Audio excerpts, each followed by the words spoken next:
Steven Moffat's back, everyone. What could possibly go wrong? I've been really putting off this video because I just do not know where to begin. The whole episode can't be tidily split into segments about themes, villains, characters and plot because this whole episode is essentially just one long scene with a minute subplot thrown in occasionally to add some variety to the story. Meaning that splitting up the discussion is so difficult. I could analyse the themes and politics of the episode, but they're so intrinsic to what's happening on screen that it would be really disjointed and not well put out. So forgive me if this is not very well put together, I've tried my best, please appreciate that. Also, yes, you've read the title. I do think this is a good episode, and I'll cover everything that I liked about the episode in a second, but I do not think this is the best episode in years, as some people have been putting it. I'd probably place it a fraction above The Church on Ruby Road, but it does not break into my top 3 of the new era so far. There are a lot of problems here that I'm not seeing discussed online, maybe because they're only problems for me, but either way, these issues did drag down my enjoyment significantly. And I have watched this like 3 or 4 times now, I'm not just whittering on about baseless observations I made on a first viewing. With that said, let's talk about the good, the bad, and the Moffat. So what did I like about Boom? The general premise of the episode is pretty fantastic. I'm a huge sucker for bottle episodes and even television filler, when it's done well. My favourite episode of Doctor Who is Midnight, my favourite episode of The Walking Dead is The Day Will Come When You Won't Be, and one of my favourite episodes of Breaking Bad is, sorry to be a contrarian, The Fly.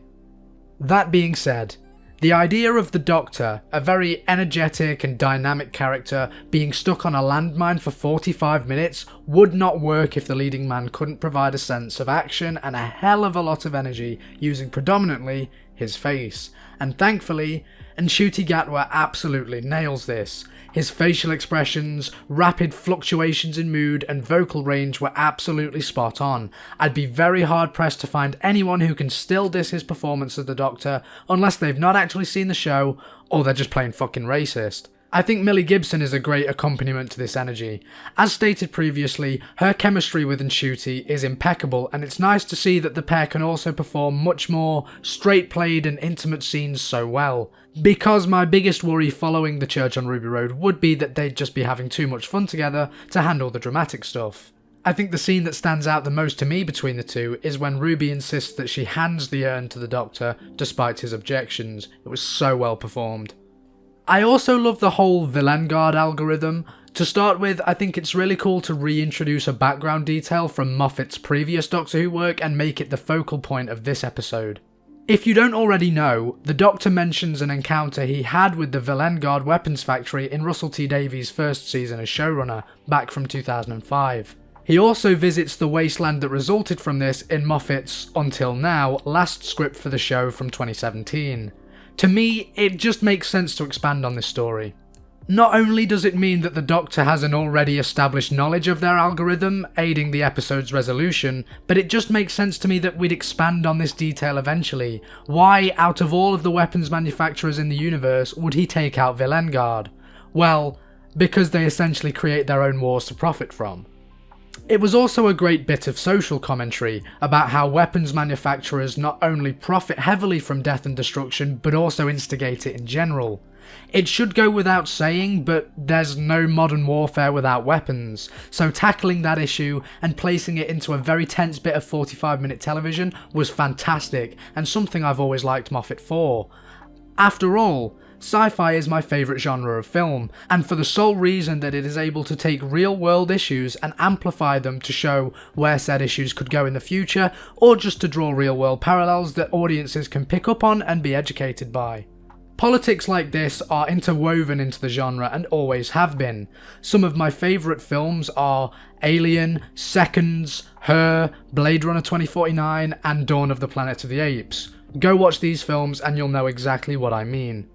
It also took me right back to the later seasons of Moffat's reign over the show, specifically Series 9 and Series 10, with episodes like Oxygen, Sleep No More and the Under the Lake duology, none of which were actually written directly by Moffat as well, so it's nice to see him contribute to the list of fairly in-your-face but also really well-written political sci-fi here. Not that he's not done it before, but you get what I'm saying. On the topic of the Vilengard algorithm, God, the villains for this episode were awesome, weren't they? And by villains I do mean ambulances and landmines. From the cold open, which is easily one of the most intriguing and engaging the show has had in many years for me, we see how brutal Vilengard products actually are. The way that Carson gets absolutely annihilated and Vader gets horrifically executed and transformed in signature Moffat body horror fashion was super thrilling and disturbing, and was excellent for the way it set up the danger for the rest of the episode. Seeing how quickly Carson was atomized added a whole new level of dread to the Doctor planting himself on the mine. It didn't appear to be something the Doctor could just regenerate from, and this fear factor was only exacerbated as the episode progressed, revealing that the complications of his Time Lord heritage would wipe out half the planet with him. God, that was fantastic! Obviously, we know that the Doctor isn't going to die in episode 3, but it did pique my interest to an incredibly high level, thinking, how the hell is this plot gonna be resolved? Which is fairly uncommon for Doctor Who now I think about it, despite that essentially being the show's whole premise. I loved the whole thoughts and prayers thing too. The ambulances managed to introduce not only my favourite Susan Twist cameo yet, but a very classic feeling Moffatism where you take something very inconsequential and turn it into the scariest thing imaginable. Here, a temporary blindness and an arm injury are quite literally death sentences, and it is barbaric to say the least. Not only connecting to the Prophets of War commentary running throughout the episode with the idea that patients are expensive, but working as a wonderfully bleak parallel to real-world militaries disposing of soldiers who aren't quite good enough. Just look at World War I. If you weren't on the road to recovery fast enough, you'd be met with a firing squad. It's horrific to think about now, and it's horrific in the episode. I also think there was a lot of genuinely good planning throughout the episode. Not everything was so seamless, but I'll get onto that later. For example, you have the urn that Vader is transformed into not just being a terrifying fate for a character, but being integral to the plot, as Vader's AI recreation is beamed out of it, and it is also essential to the Doctor's weight balance while on the mine. You have Kanto tracking Mundy in a one-off conversation, justifying his later arrival when he shoots Ruby, and you also have a pretty good setup for there not actually being an opposing faction to the humanoid soldiers we see, with them never having seen any Castarians who they're supposed to be at war with. Speaking of the war, it was also nice to see the Anglican Marines again, staples of Moffat's time as showrunner. They cropped up multiple times, like in the Time of Angels two-parter, A Good Man Goes to War, and Matt Smith's swan song, The Time of the Doctor. I think they actually fit pretty perfectly here, given the fact that there's a war waging on this planet that's based on blind belief rather than an actual enemy. I know that the religious/faith-based angle of the episode has sparked some controversy among fans, so I will be careful regarding my talking points here. I personally thought it was quite well handled. The invisible enemy felt emblematic of people of colour and the LGBTQ+ community to me, in the fact that conservative Christians will blindly follow the word of mouth from unfortunate world leaders and influencers that there's a conspiracy within the media that I'm sure you've heard enough about from Twitter already. Knowing people that actually buy into this whole debate, it was very satisfying to hear words spoken aloud by the Doctor about how people following this rhetoric really do not think for themselves and just believe what they're told. You need only go to YouTube to watch Doctor Who reviews by people who don't even watch the show to know what I'm talking about. I take this less as a dig against religious people and more at, as stated, Christian conservatives who just take bigotry as fact, as well as the people who perpetuate it, who are obviously represented by Vilengard. This is because the Doctor is a lot more gentle with faith and religion at the end of the episode once the conflict has been resolved. It's not faith inherently the Doctor has a problem with, it's when faith and belief turns nasty, and I think it's really important to make that distinction. At least, that's what I picked up from the episode. Another thing to note about this is that he does get more hostile when presented with an incredibly stressful situation. I think the last thing on his mind was censoring his opinions, given that himself and Ruby were basically as good as dead at this point. Which leads me on to the episode's pacing. It's fantastic.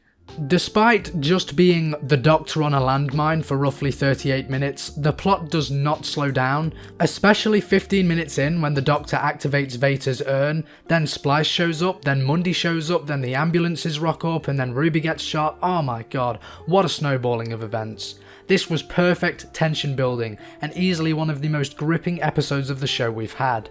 I was audibly going, oh fucking hell, what now? And finally, the episode looked beautiful. I've seen people critiquing the LED screens that were used for this, but I really don't see the issue.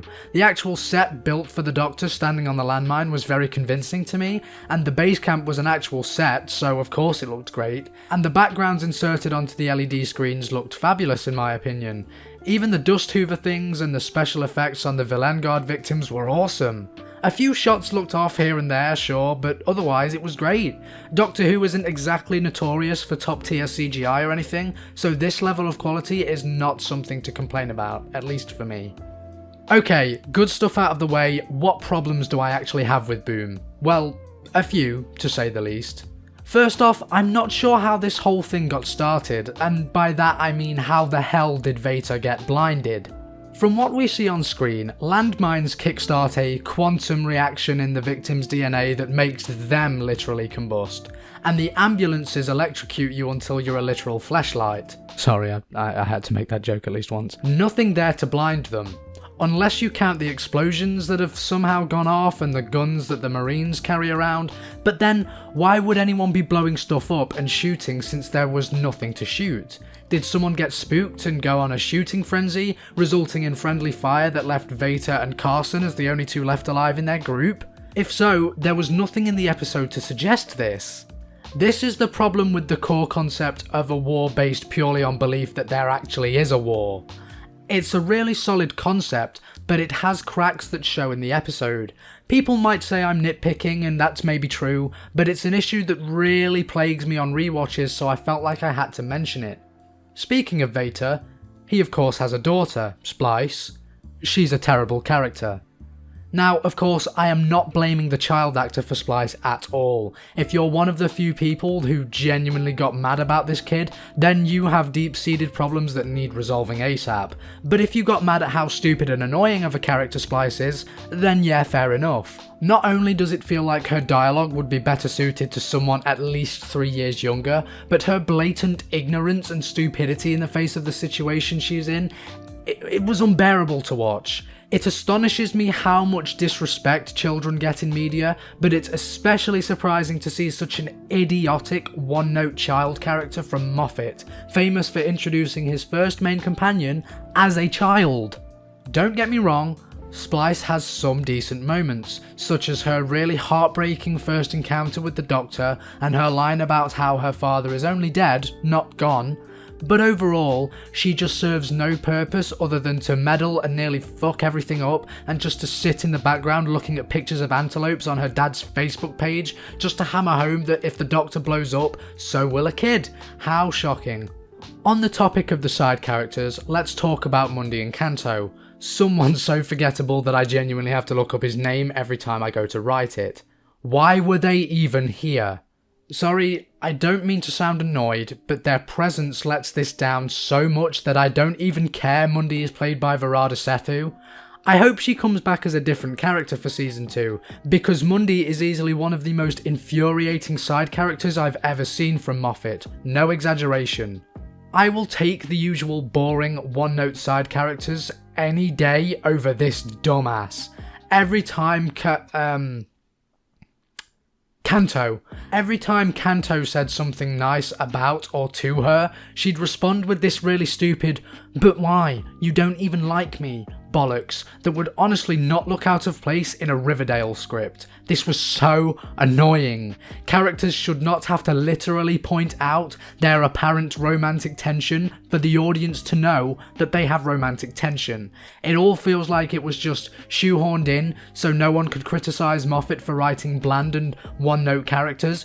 But sometimes that is okay. The main focus of the episode is clearly the Doctor and Ruby. They're what's most important here. If you have some other characters that solely exist to move the plot along, great, that's fine. Most stories have them. Most Doctor Who episodes have them. They would have worked just fine as basic run-of-the-mill soldiers with the odd little quirk or characteristic to make them seem human.